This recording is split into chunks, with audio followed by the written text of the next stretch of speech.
l'état de croyance, dans le fond, spirituellement, d'une famille dépend de ses membres.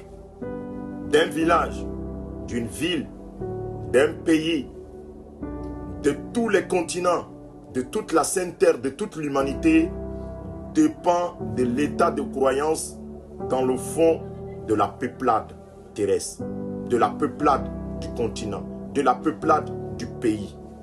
Donc l'état de croyance de la Côte d'Ivoire dans le fond spirituellement, avant de découler sur le monde physique, dépend de l'état de croyance dans le fond de sa peuplade. Ceux qui habitent le territoire ivoirien, ceux qui ont des comptes à rendre au Créateur, qui ont été créés dans le simple but d'adorer le Créateur suprême à travers un culte pur, la religion de la prosternation, c'est-à-dire les génies et les êtres humains. Donc, si, et cette pureté n'est pas fonction de la quantité, parce que la pureté est fonction de la qualité. Et dans toutes les nations, on a des étoiles divines, on a de grandes étoiles, et c'est ceux-là que Iblis va chercher à pervertir.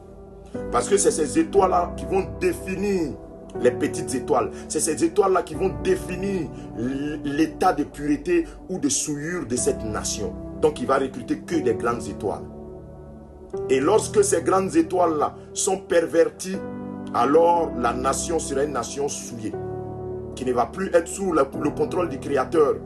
Et tous les corollaires, tout ce que Iblis veut faire, va faire dans cette nation. Subhanallah, qu'Allah nous éloigne de cela.